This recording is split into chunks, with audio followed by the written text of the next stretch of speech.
Good morning. So we'll start a new session, that is a new chapter today, Introduction to Euclid's Geometry, Session 1. So before we actually start, let's understand something about Euclid. So around 300 BC, Euclid, a mathematician or a mathematics teacher, collected all his known work and he arranged that in a particular, or arranged that all his work, his theories, what he had done in a book called Elements. He divided Elements into 13 chapters, each called a book. 13 chapters in the sense each chapter or the part was called as a book. These books influenced the whole world's understanding of geometry for generations to come. So what geometry, what the theories, assumptions, reasons and all what we give, so that is all based on Euclid's geometry. The chapter might be very small, his assumption might be very simple, but that actually the whole geometry stands on his assumptions and theories. So now according to Euclid, now what he tells is, for example, if you take a solid has a definite shape, size, right? You can move solid from one place to another. It has a definite boundaries that is called as a surface. But when we talk about surfaces, those surfaces have lines or curves which will end at a particular point which is called as an end point, right? Now what is this point? This point is a location, what we say, but it cannot be defined, right? So there are so many terms in geometry which we cannot define, but we can only assume, or which we can say that that is a truth. But those things cannot be defined. Like a point is that which has no part, that is a point is an exact location. A line is a breadthless length. So if I draw a line, it can be extended to anything, right? So it has a breadthless length. The end of a line, again, wherever the line will end, the ends of the lines are points. A straight line is a line which lies evenly with points on itself. The surface that which has length, and a surface will have length and breadth only. The edges of a surface are lines. A plane surface is a surface which lies evenly with a straight line on itself. So all these things when we see, so some things are not defined here, right? So based on that, what Euclid's tell here is Euclid's axioms and postulates when we talk about. So these are all undefined terms in geometry which we use them. But now what about axioms and postulates? Now these axioms and postulates are the assumptions, or we can say they are the assumptions, but it is a universal truth which cannot be proved, but it can only be stated.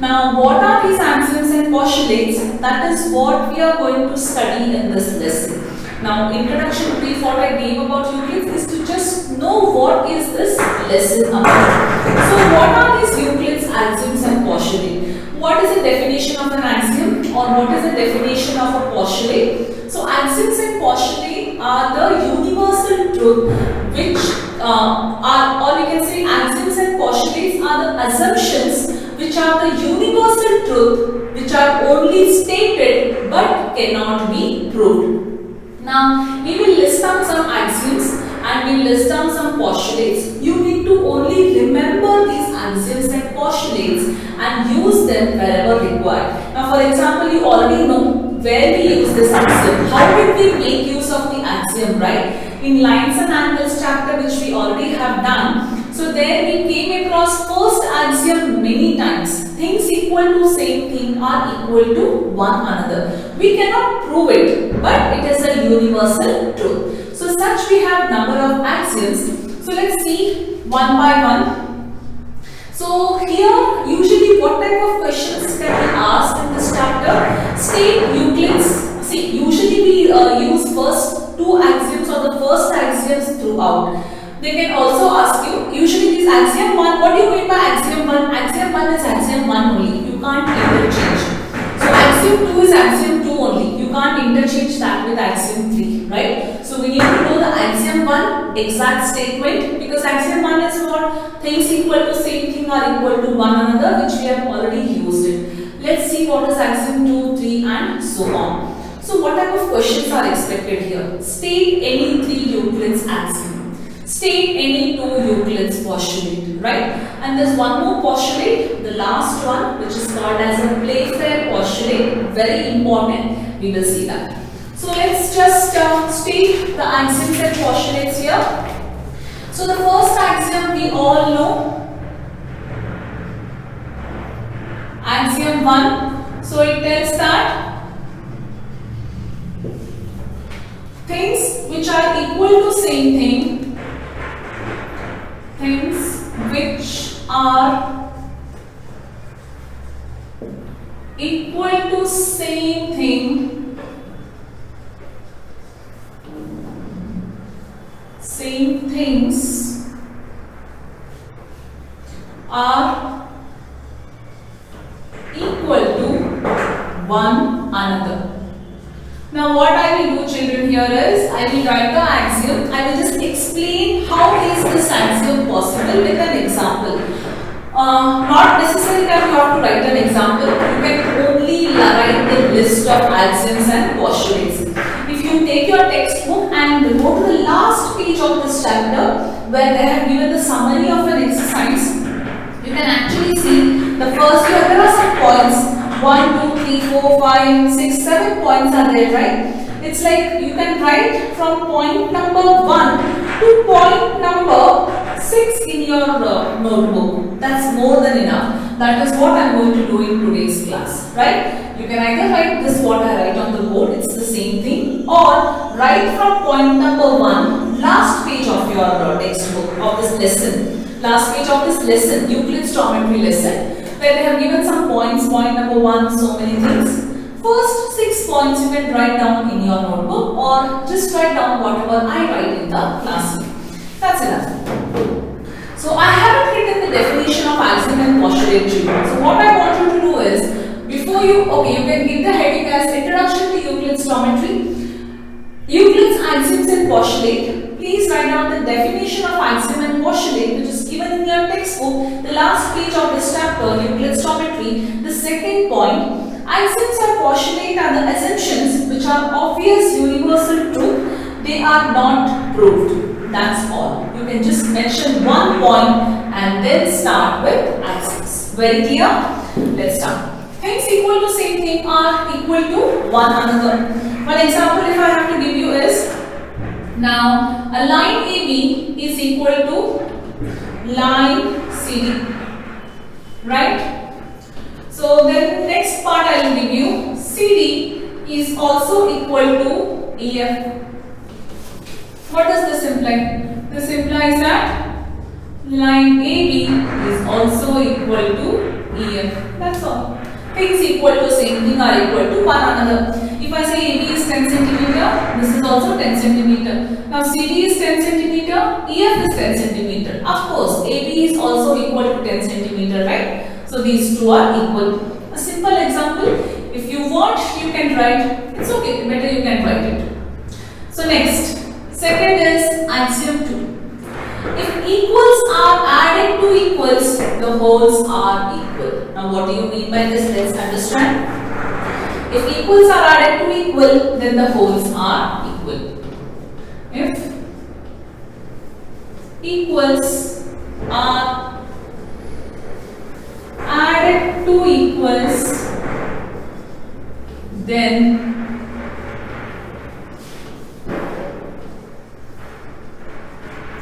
the wholes are equal. Simple. Now let me give you an example from your point of view. So, okay, your A, okay, one person A have 10 chocolates with you. One more person is B. B also has 10 chocolates with you. Okay. So, both of them have 10 chocolates. So, what I will do here is, I will give you 2 chocolates. I will give to your friend also 2 chocolates. Right? Then, will the total be same? Yes. So, you will have 12 chocolates, your friend also will have 12 chocolates. Why? Because initially, how many chocolates your friend had? You had, your friend also had the same number of chocolates. Okay. I added 2 chocolates to you and also to your friend 2 chocolates. equals, the wholes are equal. But what if I had added 3 chocolates? This would be 13. If unequals are added to equals, then they are not equal, right? So it is very simple. Now, this is what we use in geometry. This is where the geometry stands on these things. So, if equals, A was equal to B, are added to equals, the wholes are equal. That is the meaning of the second axiom.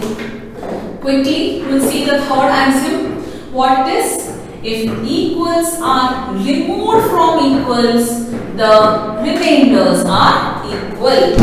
So let's see that.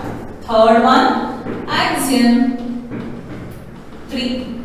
Axiom 3 tells us that if equals are removed or subtracted, anything we can write. If equals are subtracted from equals, then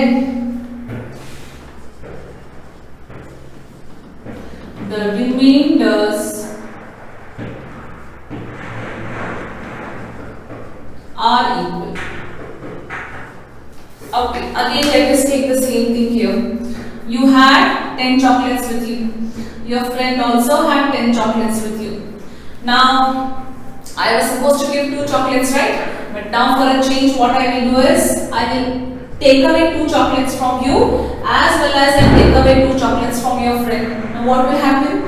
You are left with 8 chocolates, your friend is also left with 8 chocolates. If equals are removed from equals, the remainders are equal. See children, this can be used in the line segment also, which we already use it. Now suppose assume that this is 10 centimeter. This is also 10 centimeter. If I remove 1 centimeter from this and 1 centimeter from this, what will remain? 9 centimeter is equal to 9 centimeter. Any example can be given. If equals are removed from equals, the remainders are equal. So quickly, we'll go with the next axiom. Axiom 4. What axiom 4 will tell? Things which coincide with one another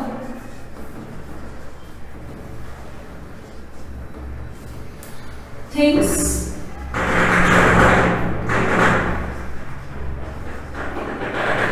which coincide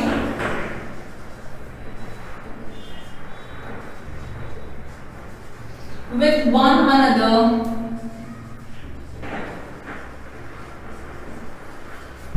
are equal to one another.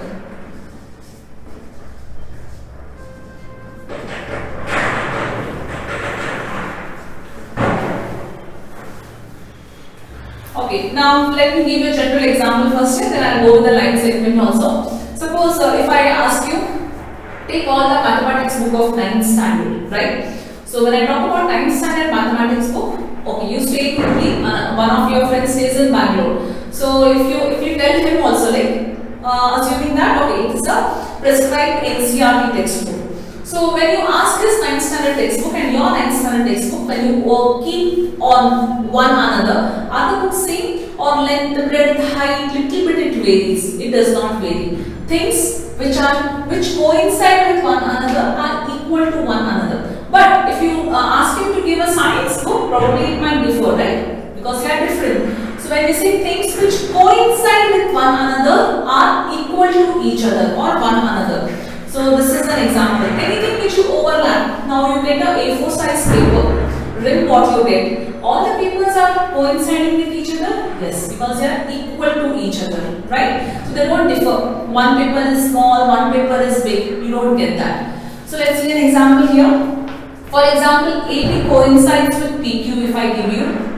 AB coincides with PQ and A falls on P and P. That means what actually happens here? If AB is coinciding on PQ, this is AB, then where should be PQ? PQ should also be here only. That means P is falling on A and Q is falling on point B. That is what they are coinciding. If they are coinciding, then is the measure of AB equal to measure of PQ? Of course it has to be. If PQ is measuring 5 centimeter. PQ also, I mean AB is measuring 5 centimeter. PQ also should measure 5 centimeter, right? So in 10th standard we have a graphical section where linear equations, you study the graphical part. A particular type of a graph will coincide. Like if you draw a graph, right, a linear equation graph, this is a line when you draw. Usually how the another line will come? One more graph like this. Two lines will come and they intersect. Two linear equations in two variables if I talk about. So you get a type of a graph where this is one point, another point also will fall on that. They coincide. That is what called as things which coincide with each other are equal to one another. So this is axiom 4.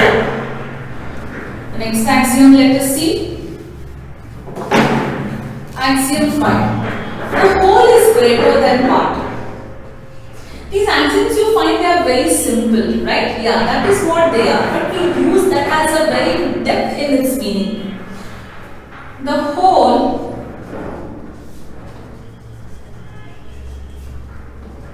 is greater than the part. Yes, of course. If I have an apple, if I cut an apple into a small part and I give you the 1/4 part of an apple, so still, who has the biggest apple? It's with me only, because I have only given you the 1/4 part of it. That means the whole is greater than the part.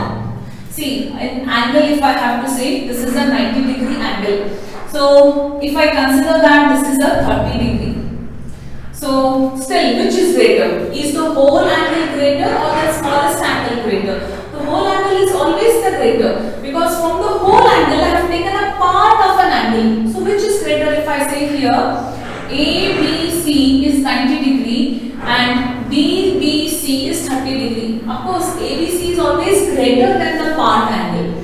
That is another one. The whole is greater than the part.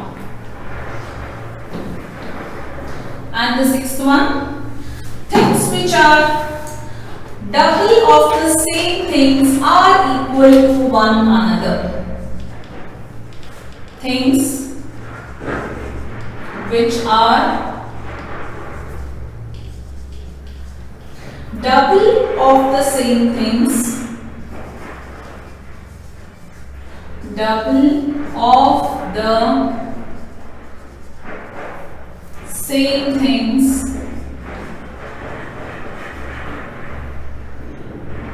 are equal to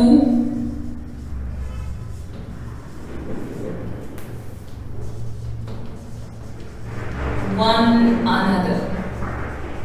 So what does this mean now? Things which are double the same things are equal to one another. Now I'll just give an example here. If I consider this example as, if y is equal to 2x, z is also equal to 2x, what does this imply? Y is equal to z, right?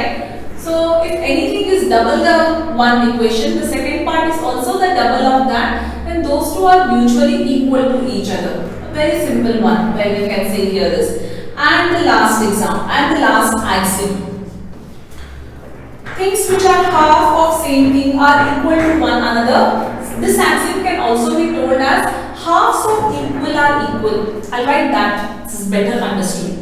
See, in your book what they have given is, yes, in the book also it is given as things which are halves of the same things are equal to one another. The better understanding for this axiom would be halves of equal are equal. It's the same. If you refer some more books, they also will give you this as an axiom, same as what it's given. So the last axiom, halves of equal are equal.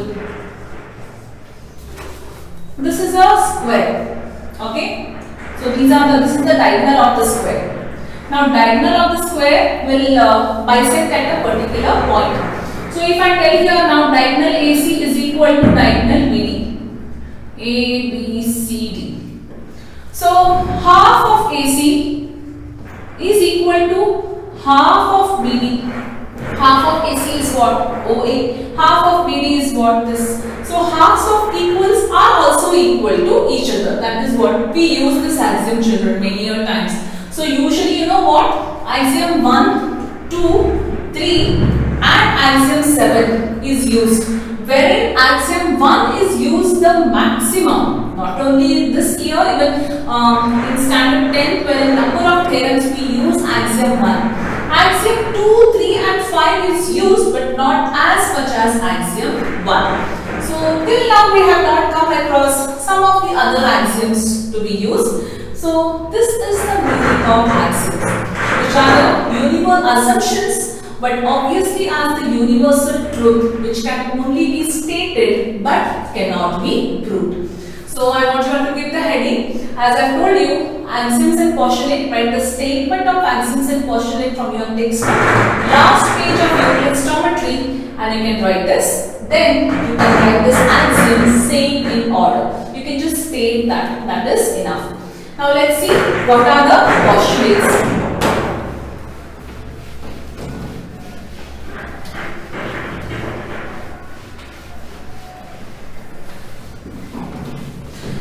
It's a very small exercise.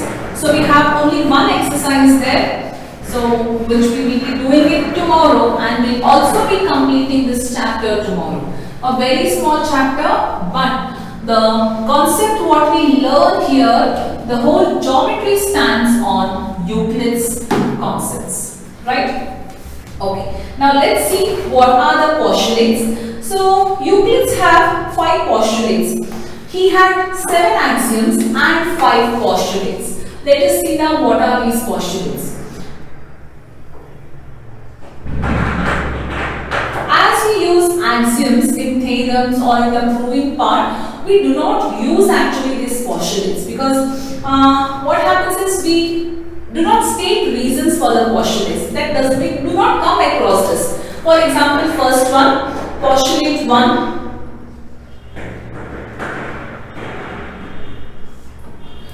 A straight line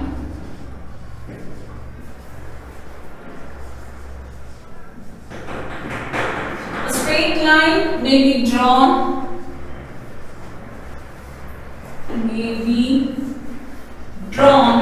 from any one point excuse me, from any one point to any other point.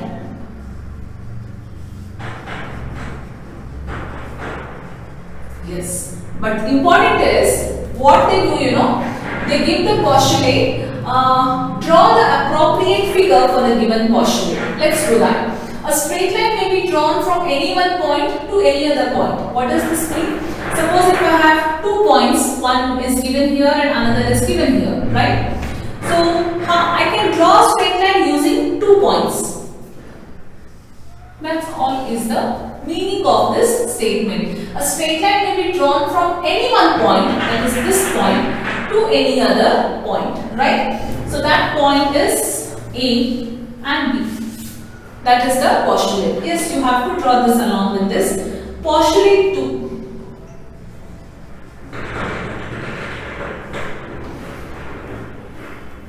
A terminated line can be produced indefinitely. Of course, yes. A terminated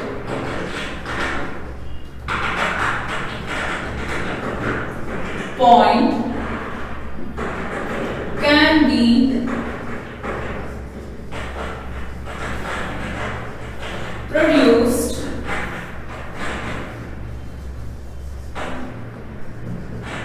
indefinitely.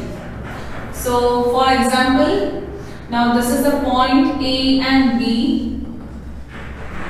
It can be produced. A terminated line can be produced indefinitely. So, Euclid's terminated line is actually called as a line segment.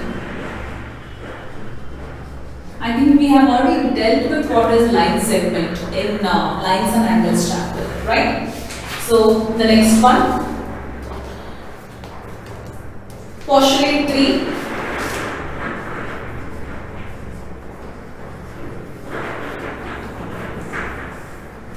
circle can be drawn. A circle can be drawn with any center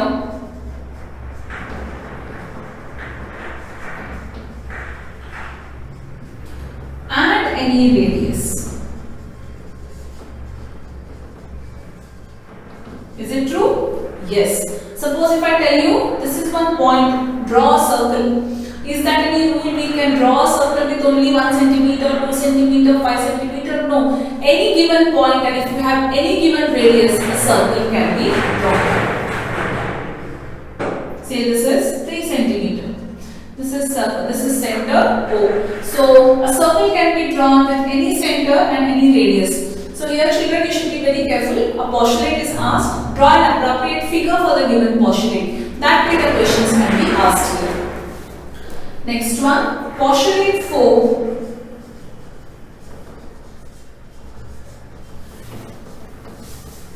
All right angles are equal to one another. Is that true? All right angles, because what right angle I draw, what you draw, what your friends draw, will it be different? Of course, the measurement might be different, but the right, it will be a right angle only. So all right angles are same, right? Same what I are seeing here is all right angles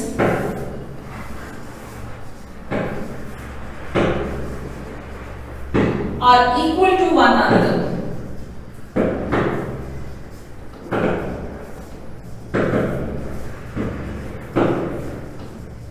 Now why did he choose only right angles? Why he did not tell all 30 degrees are equal, all 40 degrees are equal? Now because now 30 degree is a degree. Now when we talk about 90 degree, a 90 degree is called as a right angle. A 180 degree is called as a straight angle. That is why one particular name of an angle is chosen, just to mention that all right angles are equal to one another. Simple, draw one right angle, draw another one with a different measurement. These two right angles are equal to one another. Of course, please need the vertices ABC, PQ, R. So, and the fifth one. So fifth one, I will have to just write down this. Fifth one is quite a bigger one, which I will write it down.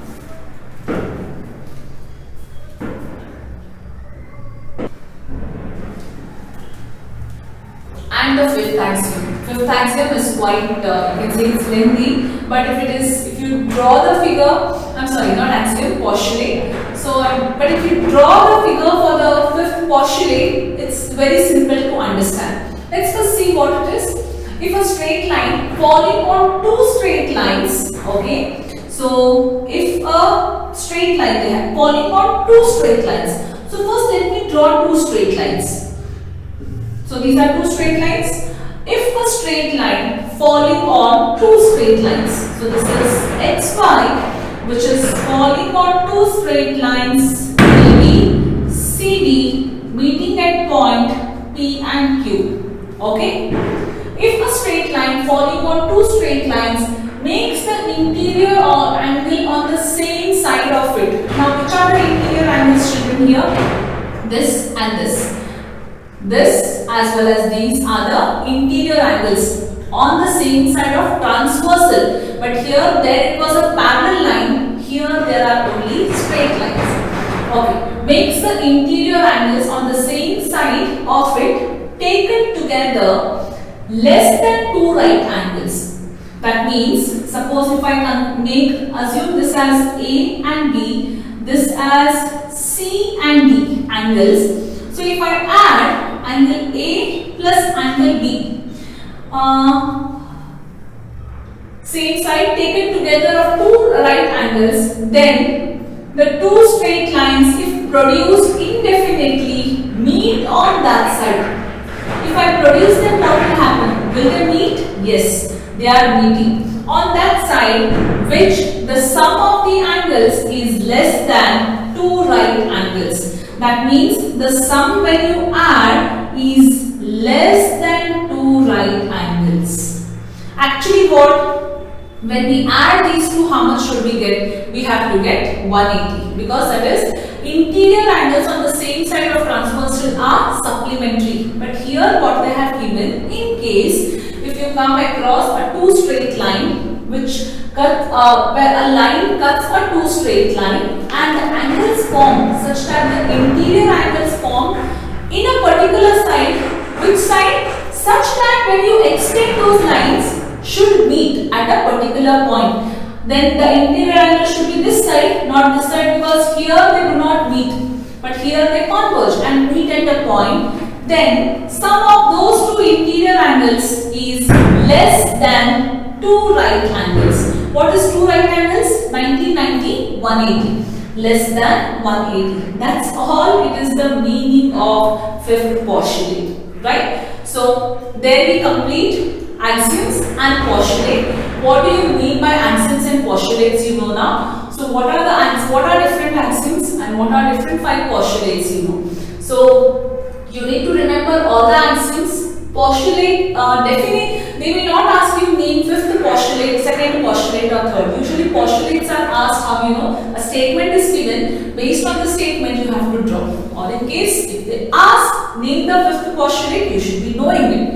And the other postulate, it's nothing harm in reading and remembering them. So with this we complete the introduction of Euclid's geometry. So tomorrow's session we will start with an exercise, few definitions and few terms and few things, how we prove certain things in geometry using Euclid's axioms and postulate. So if any doubt, you can call on the same day of the video.